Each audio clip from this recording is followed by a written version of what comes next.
Hey everyone, my name is Zach. I'm a 24-year-old climber from Canada, currently living in Montreal. Welcome back to my training series, where I record most of my training and provide in-depth analysis of every session. So the first stop in today's episode, we're going to be climbing at Allez Up Mile End. And the idea with this is this Mile End session is taking place as our second last session before I compete in a pretty big event this weekend. And that's going to be the North American Cup taking place at Bloc. There's 3 North American Cups this year, and this is the second one of the season. The first one happened in South Carolina, I think, about a month ago or something. But that was when my shoulder was not feeling super solid yet, and so I decided not to go to that one. And the one coming up this weekend is going to be the second one of the 3, and it's going to be the Canadian stop taking place at Bloc, like I said. And then there's another one happening, the Vail one, of course. That one's at the beginning of June, I think, and I probably will not go to that one. It'll depend. It's on the exact same weekend as a World Cup, which is quite unfortunate. I think the Prague World Cup is like the exact same weekend. And I think there's a very good chance that I'll be qualified for Prague, and so I'd probably do that instead of Vail. Although I really, really like the Vail event, so there is actually like a possibility that I would go to Vail over the World Cup, but probably not, especially because Maddie will be going to the World Cup and it's just easier if we both go. But anyway, that's kind of some context as to how the season is shaping up. So yeah, like I was saying, the idea with the Mile End session today is that the gym is completely reset. It's a gym full of brand new boulders, and this is just kind of the perfect training to be doing right before competition, right? I just expose myself to as many different kinds of boulders as possible, as many different kinds of moves. I get my beta skills really sharpened and just practice route reading, practice sending boulders as fast as possible rather than going to a gym to try like one really hard project. This is definitely better training to like really get comp ready. And yeah, I'm like getting really excited for this Bloc competition actually. It's been a while since I've done like a really super competitive event where I am just really motivated to go in and, you know, the field is going to be really strong and anything can happen. I'd say it's been, I don't know, like maybe Pan Am's last October was the last like really, really high pressure, really intense event that I did. I mean, the high performance comp earlier this year, you could say it was kind of like that, but there wasn't a lot riding on the high performance comp because I don't think it was really changing my standings very much in the Canadian rankings. So it was like kind of a competitive event, but it's not quite the same. You know, I wasn't as invested. So anyway, I'm like very excited to do an event that I'm just psyched on, trying hard. I'm invested. You know, it's the hometown comp, home gym comp. And yeah, first time doing North American Cup in a while. So it's also the first North American Cup of the season for me. And yeah, like it's always a cool feeling coming off of like a really good season or event the previous year. Like the last North American Cup season was really, really good for me. So I feel like it gives me a bit of confidence going into this season as well. And so anyway, I'm just really excited to get things started. So we're going to go around and try all the boulders. The difficulty of the boulders up in the gym today were kind of really perfect for what I was going for. There were 2 white tapes, such as this one, which are the hardest in the gym, but they didn't look that hard, which was kind of perfect. Because I definitely don't want to just do boulders that aren't challenging for me, but I don't want to do boulders that are too challenging. So like this boulder, for example, is kind of like exactly the sweet spot. We're going to send it on this next attempt, which is like 3 attempts, and that's kind of perfect. And actually, I think this boulder would have been much harder if the first move, you kind of had to do a right heel hook and go up right hand. You can see that I'm doing beta that doesn't necessarily look like it's intended. I'm throwing a really high left heel first and then going left hand to this sloper. And that definitely makes this beginning way more doable. And then jumping to this crimp is probably the crux of the boulder. if you actually want to go rewind me doing that move, there was a little technique I was implementing. I made sure to keep my left foot on for as long as possible, and then I almost static the move to the crimp, and then I take the foot cut. And this was like some former advice I was giving in a video, where this is like a really great thing to keep in mind, is like what your end range of your reach is. And sometimes we won't necessarily be able to static a move and actually keep the foot, but we can, like, because the foot is too bad to keep tension on basically, but we can actually reach it. So in that situation, I could actually reach all the way up to the crimp while keeping my left foot on, but the problem is the foot was too bad to keep tension, so I had to lose the foot. But the difference is I didn't just jump for it. So the idea is, in situations like that, if we can keep our foot on for as long as possible before committing to taking the foot cut, it can help us control the swing a bit better. And that was important for that move. But anyway, let's move on to this next boulder. This was the other white tape in the gym, and this one was a really nicely set boulder, really cool, kind of cryptic moves. And yeah, my first attempt, I kind of tried to grab that hold where my right forearm is on now, and that was maybe not a good idea. So I just wanted to try the ending of it. Maybe I actually shouldn't have been doing this. I think I could have afforded to just be giving like ground burns for the most part during the session, since we're trying to do like a comp prep session. I didn't really need to run the ending of that boulder. It's just like when I have a gym full of all new boulders, I want to just do them as fast as possible, and running the end of a boulder is going to help me send it faster. But anyway, yeah, this one was cool. It had some really cool sequences, kind of recycling back into this hold. And then, yeah, I realized I can just reach up to the undercling from the start hold rather than trying to grab this upside down thing. And then the ending is also really cool. You have to make use of this really bad right hand sloper and get really low on it. Yeah, this one was like actually a really nice boulder, especially for this kind of session I'm going for, like the kind of comp prep session, because that was a really beta intensive boulder and actually wasn't that physically difficult to execute. Like if that was in a competition and someone just, you know, gave me all of the beta I could ever need on that boulder, it would be super doable. But that boulder is really hard to turn around and figure out in 5 minutes. And so just getting a little bit of practice in today is really good. Just trying to figure out the beta on that boulder as fast as possible. And then that was kind of it for the white tapes in the gym. So everything else looked quite doable. So I kind of just decided to make a little challenge to try and flash everything else. And so far we're off to a good start with that. We do a pretty powerful dyno. That one was well within my style though. So yeah, there are some other trickier ones that I'm going to try to flash. This next boulder here was actually a little bit of an intimidating one to try and flash. Even though it's a black tape, which are usually quite doable, this sloper was pretty bad. So I knew that I was going to have to try and float that move as much as possible if I wanted to try and flash it. And what that means, what I mean by floating is to try and just kind of jump as little as possible to the next hold, thus minimizing the amount of backswing that I have, because it's hard to control a backswing really well on slopey holds like that. So yeah, anytime I have to try and flash a move like that, I'm really going to emphasize the float so that I don't have too much swing. But let's say I fall on the move, but you know, the hold I'm jumping to turns out to be better than I expected. Maybe on my next try, I can afford to float less and just say, oh, okay, I know the next hold is good. I can jump to it and really just try and engage and hold the swing like that. But the point is that my first instinct is usually going to be to try and float a move like that. And I think that's a good tactic to implement on the flash go. And then in following attempts, you can adjust the plan accordingly.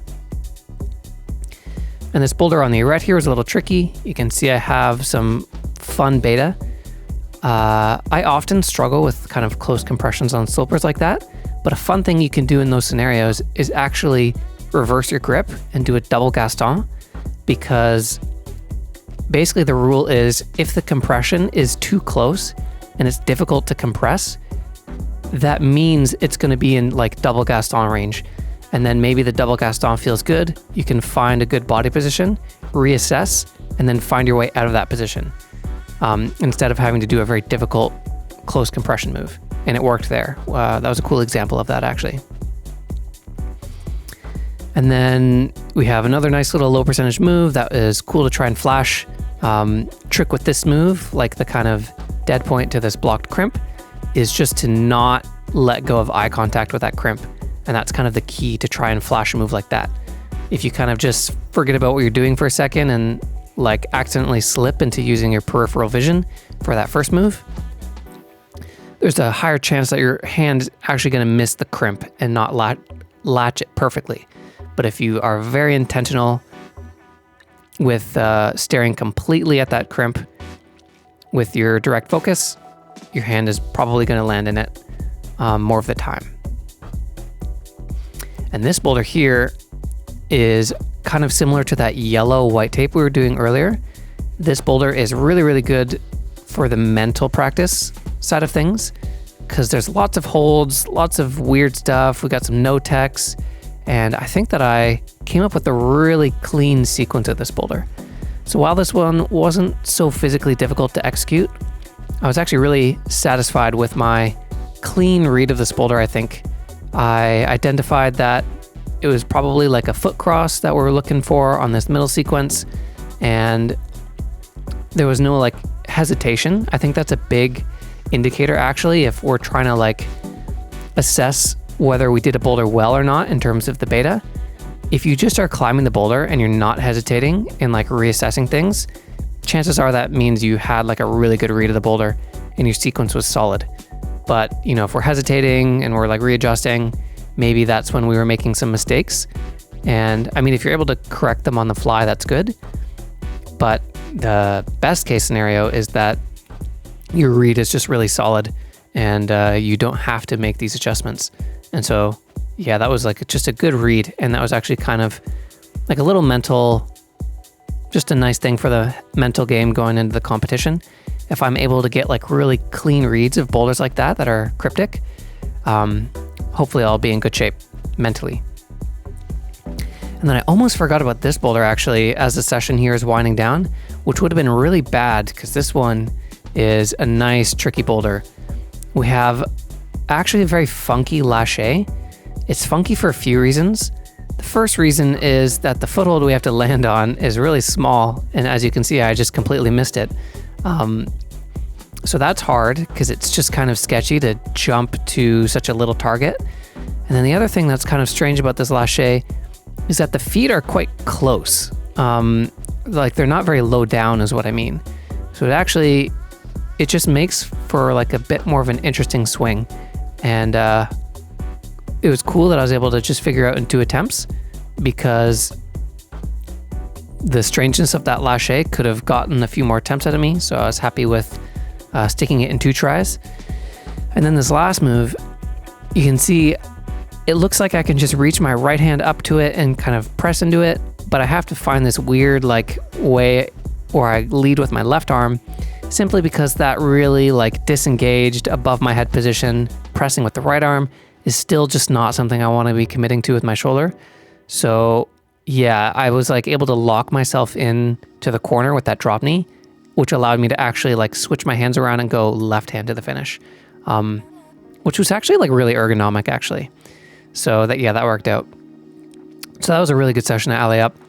And actually this session at Beta Block that we're going into now happened earlier on in the week.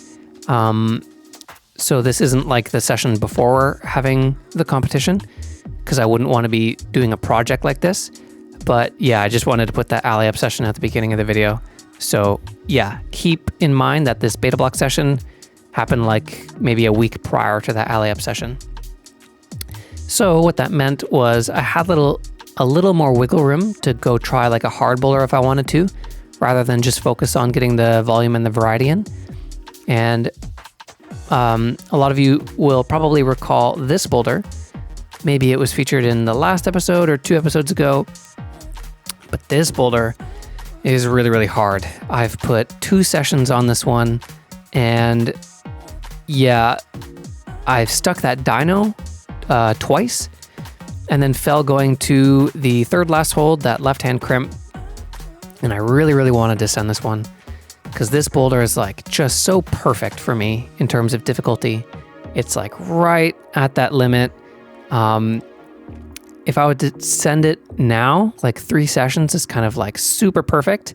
And then I wouldn't want to be spending too many more sessions on the boulder. So yeah, this one was really cool to just really try hard and really fight. And it's an epic boulder too. Like really my style, really, really cool. This one I definitely wanted to come back to and really just get that satisfying send of. It's been a while since I've tried a boulder like just so perfectly at my limit, and have been really, really motivated to get the send. So it was cool to just find a boulder like this because it's been a little while. And I was feeling really good today too.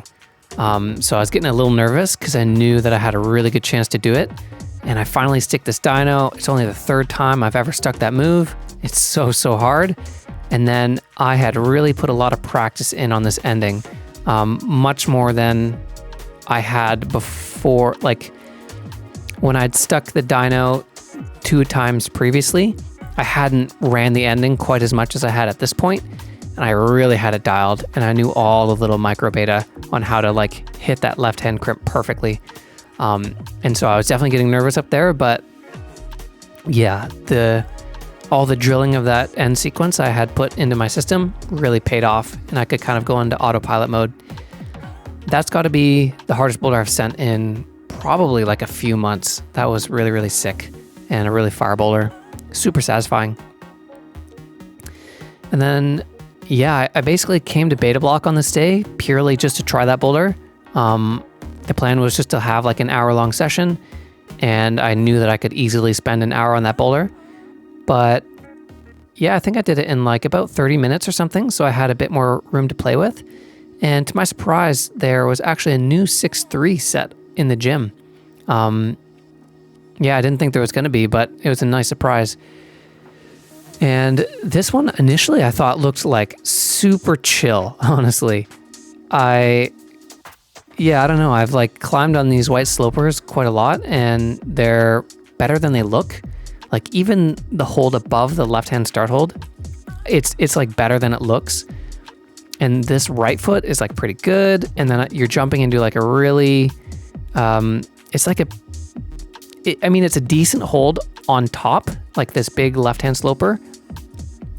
But what is hard to account for is actually the angle change. And once you, like if you jump high enough to try and hit the big one on top of it, or it's pretty decent, all of a sudden your right hand becomes so bad and you're actually like trying to hold a one-arm swing off of it, which is not very doable. So actually what I was trying to do is like, okay, I think I need to actually commit to just doing a really intense shoulder move so that I can still get some purchase off of my right arm. But if I do this really intense shoulder move, the left hand is like barely even a hold, and I'm not even like grabbing it. I'm completely just like pressing into the hold. And pure, like here, like take that last time, for example. I'm trying to decide whether I should jump and try and grab the top of the hold and do a more grip strength intensive move on my left hand, or do this beta where I really am just pressing into the side of the left hold and pressing with my right arm. But then I get here and the left hand is like nothing. I'm literally just pressing into it. I can't pull back on it at all. And I also have to add that it is actually quite sketch on the left shoulder, which is my healthy shoulder. My shoulder felt like really disengaged, like in this position, because like I said, I'm not actually grabbing anything with my left hand. I'm just pressing with my shoulder. So it's very strenuous, and it was actually a little sketchy. So I think that the shoulder beta is actually better. Like if I just commit to being really like delicate, I do the shoulder move, I get the foot up, and I just lean, press. I think I can match the hold. But yeah, like I said, it's a bit intense on the shoulder actually. So maybe if I go back to try that boulder, I have to just try and jump to the top of the hold and do the more grip strength intensive method.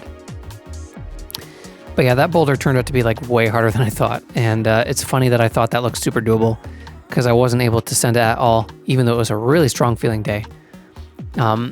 Yeah, but unfortunately, that one's definitely going to have to wait till after the comp before I come back and try that, because we have to switch to comp focus mode and just try to get that volume and variety in. For example, like that's why we went and had that Allez Up session later on in the week, because I don't want to go revisit a project right now. And that boulder was brand new as well, so it's not going anywhere, and definitely will still be there after the competition at Bloc.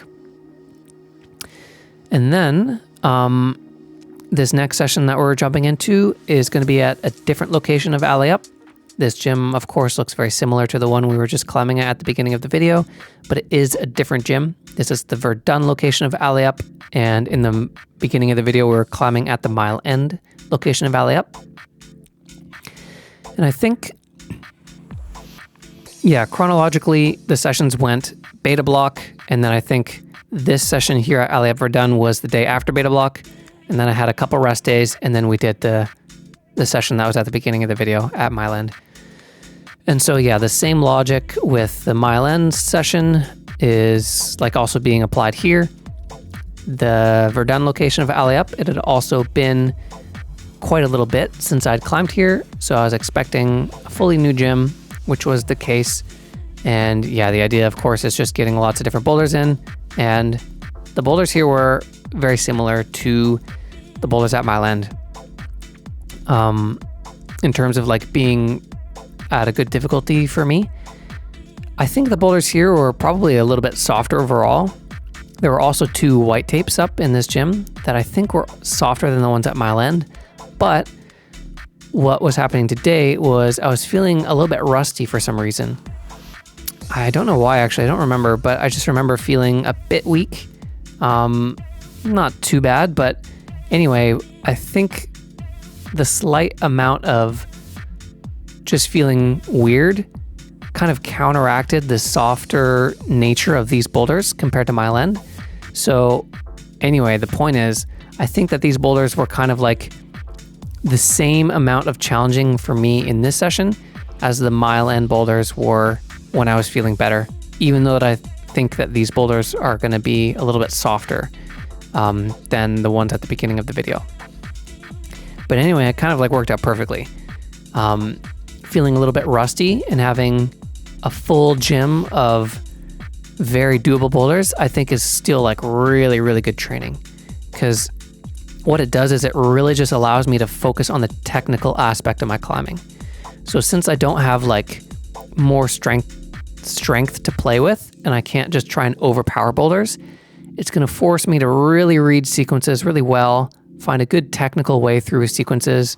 And this is also just good training for like comp prep, because while I'm not necessarily trying to say like on comp day, maybe I'll feel bad and I want to be able to find technical ways through boulders. Like maybe that's true. That's not what the idea is though, actually. The idea is that the boulders in the competition are going to be really, really hard, and I won't be able to overpower them all the time. So usually in a competition environment, you're going to have to find the best way through a boulder technically, and use as much strength as you can, of course, to help. But yeah, just practicing on boulders where you can't overpower them, I guess, is the point, is just very, very valuable, especially right before competition. So this white tape that we're trying here is going to be the first of the 2 up in the gym. And this one tested my sequencing skills really nicely, actually. Check this beta out. I'm flipping to this undercling. That's not so good. And then I'm doing like this really strenuous bump move.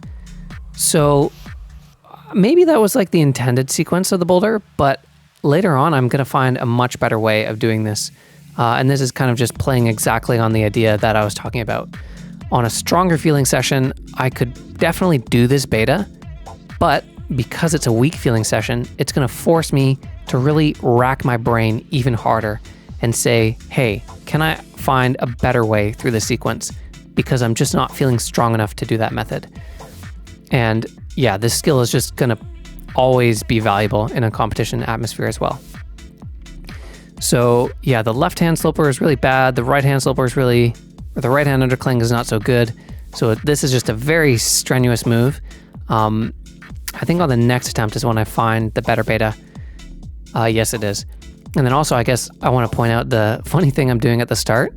So I guess we're meant to go right hand into this mono pocket and then cross into the undercling hold that's blocked by the pocket.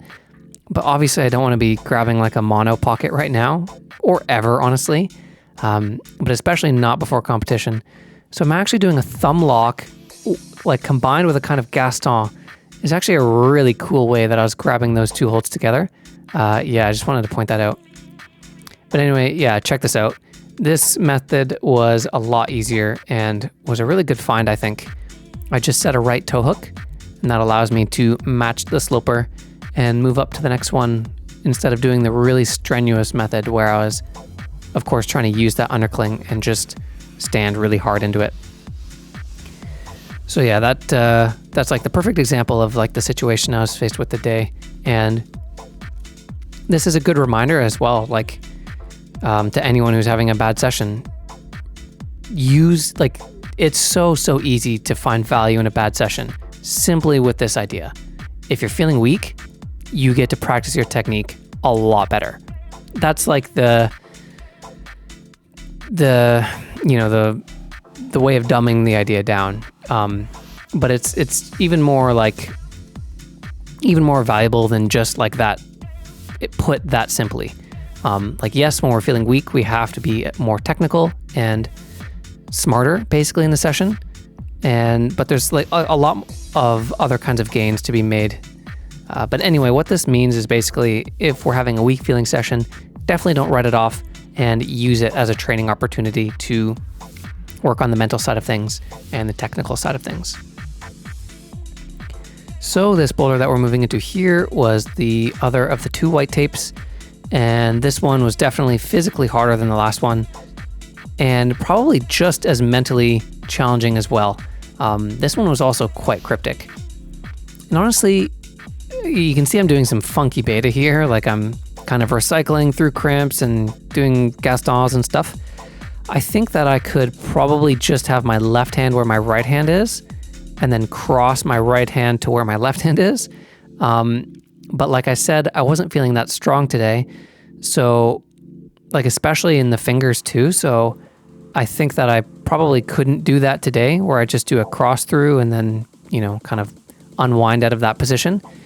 So basically this weird method I have to find may seem like, hey, this actually kind of seems harder than just crossing your right hand up.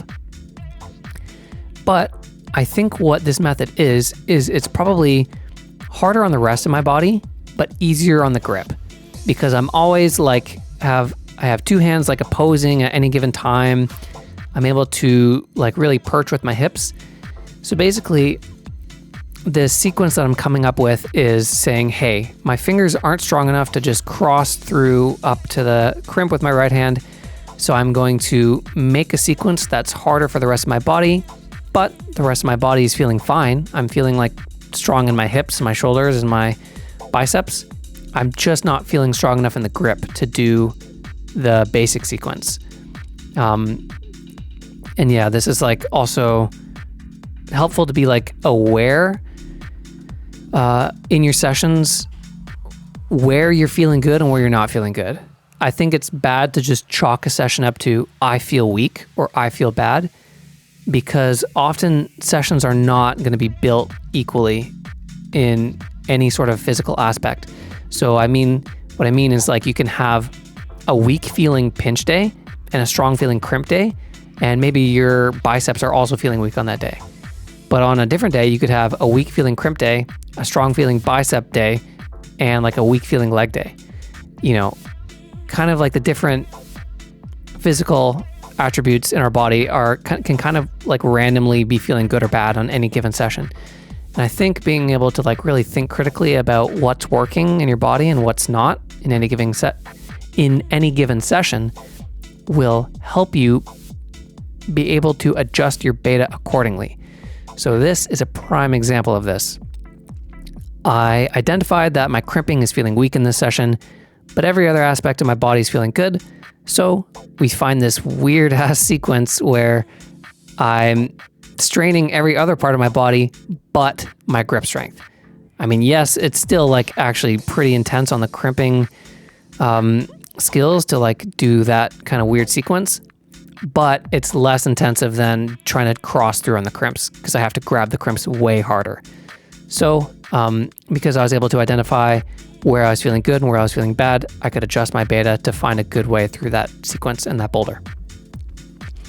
And this is also important on comp day too, because yes, we try to taper and we try to prepare our physical condition to be feeling good on comp day, but sometimes you just get unlucky, especially when you're traveling like to different countries for events.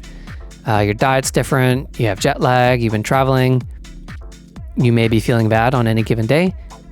And like I said, not just simply bad, like you might be feeling weak in one part of your body. So being able to identify these things and adjust beta accordingly is good in training, good in competitions, just always good to be aware of.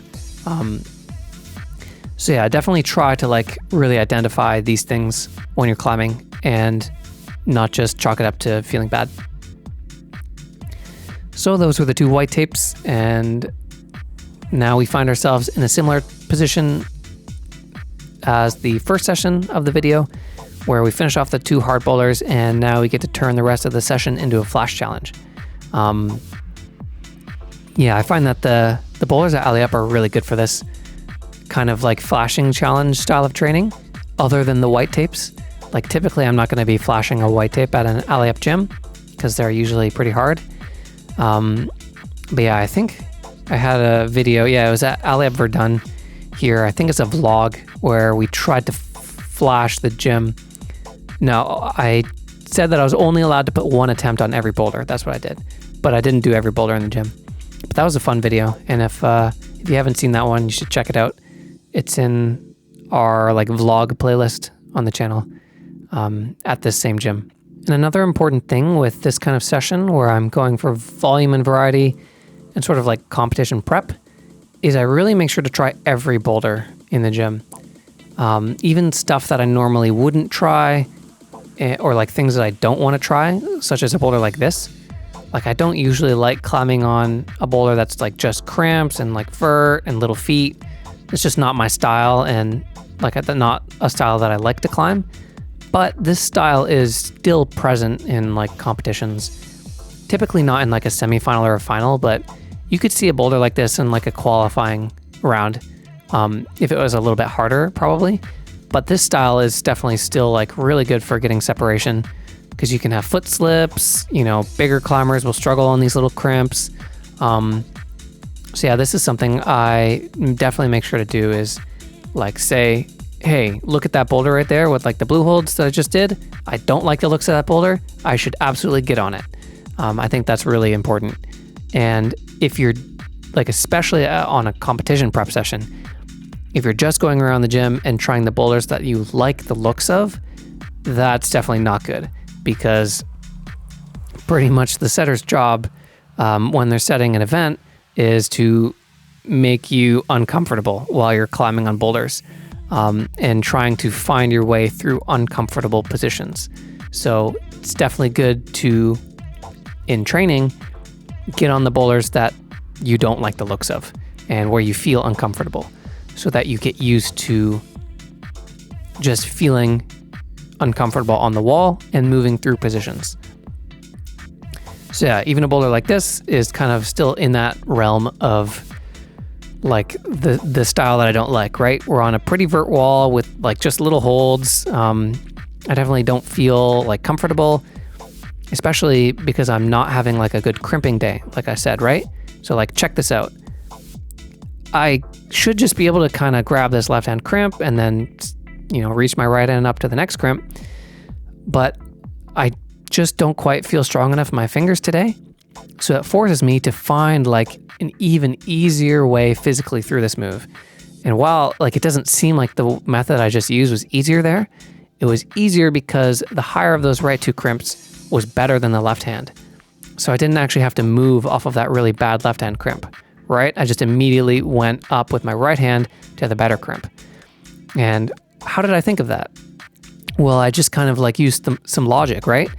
I didn't know what that right hand crimp felt like, but basically if the left hand crimp I'm holding is really bad, and especially like I kind of know the context of the boulder I'm climbing, right? I'm climbing on a black tape, which usually isn't going to be that hard. I mean, it's hard, but it's not like crazy hard. So if the next crimp was just as bad as the one I'm holding with my left hand, maybe this boulder is feeling like out of the black tape range, especially because I really know what the black tape range feels like at Allez Up because I climb here a lot. So using the context of the boulder as well is very helpful for me to kind of determine beta on the fly, right? So what this tells me is like, okay, if this left-hand crimp I'm holding is really bad, what that means is the right-hand crimp is probably better. It kind of has to be in order for the boulder to fit the grade. So that tells me that I can try to go for the right-hand crimp first instead of trying to move off of the bad left hand. And that's another actually really important idea to help you with finding good beta, and is something I try to help Maddie understand a lot, is kind of using the context of the boulder to your advantage and helping you determine beta. And this can be things like what the V grade is, you know, what the boulders usually feel like in your gym, or, you know, in a competition environment, it could be like, are a lot of people topping the boulder? Is everybody flashing it, like based on the crowd reactions? These bits of information can actually help you determine like what kind of beta you should use. But anyway, that was a lot of sessions, a lot of bouldering, fun stuff, feeling ready for the comp, really excited. I think maybe we might have one more video coming out before the comp. Maybe the video for the comp will be in a couple. But yeah, anyway, thanks for watching this one. I will see you in the next one.